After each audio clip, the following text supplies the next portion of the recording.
Οι αστυνομικοί τη βάφτισαν αγρίμη των φαρσάλων. Στον καταβλισμό τη φώναζαν όλοι Μαρία. Αυτό είναι το μικρό κατάξανθο αγγελούδι που βρήκαν οι αστυνομικοί όταν έκαναν έφοδο στον καταβλισμό των Τζιγκάνων στα Φάρσαλα.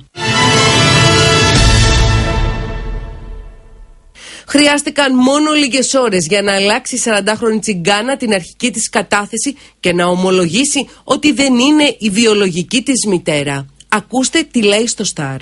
Η ίδια η μητέρα με του Μιχάλη, ούτε το έπιψα, ούτε του παραβίασα. Μου την έφερα, τη μεγάλωσα με την αγάπη μου, με τη δύναμή μου όλη. Την πήγαινα στο σούπερ, την πήγαινα στην παιδίατρα, δεν την είχα κρυμμένη καθόλου. Έπηγε στην παιδική χαρά, εκεί τράβανα στην παιδική χαρά που είναι κοντά στο σούπερ. Έπηγε εκεί, περνούν, όλοι την ξέρουν. Και στους ιατρούς, και εδώ και εκεί. Δεν την είχα κρυμμένη, απλώς την αγάπησα, από καλή μεγάλωσα. Δεν την πήρα.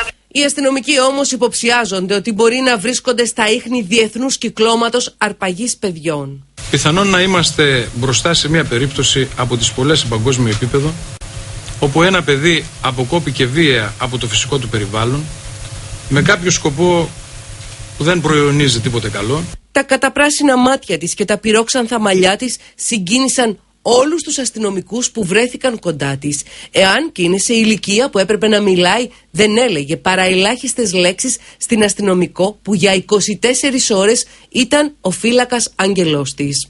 Σίγουρα χρειάζεται καταρχάς χρόνο, είναι μια διαδικασία που θα πάρει αρκετό χρόνο. Μια κατάσταση 4 ετών δεν μπορεί να αλλάξει από τη μία μέρα στην άλλη.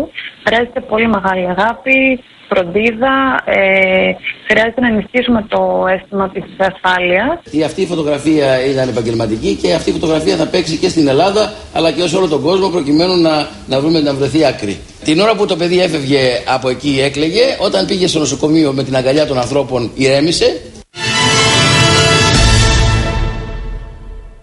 Το κατάξανθο παιδί βρέθηκε μετά από επιχείρηση της αστυνομίας στον καταβλισμό των Τζιγκάνων στα Φάρσαλα. Όταν ρώτησαν οι αστυνομικοί ποιοι είναι οι γονείς του, πήραν αόριστες απαντήσεις, ώσπου εμφανίστηκε η 40χρονη και ο 39χρονος άνδρας της, οι οποίοι είπαν αρχικά ότι ήταν παιδί τους.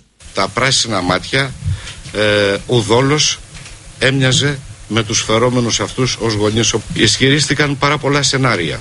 Ήταν πασιφανές ότι κάτι δεν πήγαινε καλά. Αφού δεν έπεισαν τους αστυνομικούς ότι ήταν δικό τους παιδί, τους είπαν ότι ήταν της αδελφής της 40χρονης και τέλος ότι τους το χάρισε μια Ρουμάνα έξω από ένα σούπερ μάρκετ. Σας βρήκε στο σούπερ μάρκετ και σας άφησε το παιδί, τυχαία? Το έδωσε χειμένα, λέει, μόλις την έδωσε σηκώθηκε και έφυγε. Εγώ περίμενα στο σούπερ μια ώρα μήπως θα μεταλλιώσει να έρθει να την πάρει, αυτήν τίποτα. Τίποτα αυτή.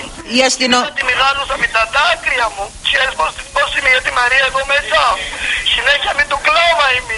Λίγες ώρες αργότερα το DNA που υποβλήθηκε το κοριτσάκι επιβεβαίωνε ότι οι δύο Τσιγκάνοι δεν είναι οι φυσικοί του γονείς. Το χάρισε μια μπρουγάρα, ήταν, δεν ξέρουμε τώρα τι ήταν η μάνα και το χάρασε. Αίσθηση προκαλεί το γεγονός ότι κατάφεραν να βγάλουν από το τμήμα γεννήσεων του Δήμου Αθηναίων ληξιαρχική πράξη γέννησης και βάπτισής του. Όπου εκεί το χαρακτηριστικό είναι ότι η γυναίκα παρουσίασε ως μάρτυρες έγγραφα, δηλαδή έγγραφα φερόμενα υπογεγραμμένα με διαφορετικό ονοματεπώνυμο. Τώρα θα γίνει μια παγκόσμια καμπάνια, καθώς οι αστυνομικοί θεωρούν σχεδόν βέβαιο ότι το παιδί δεν είναι από την Ελλάδα και πιθανόν να κατάγεται από τη Βόρεια Ευρώπη.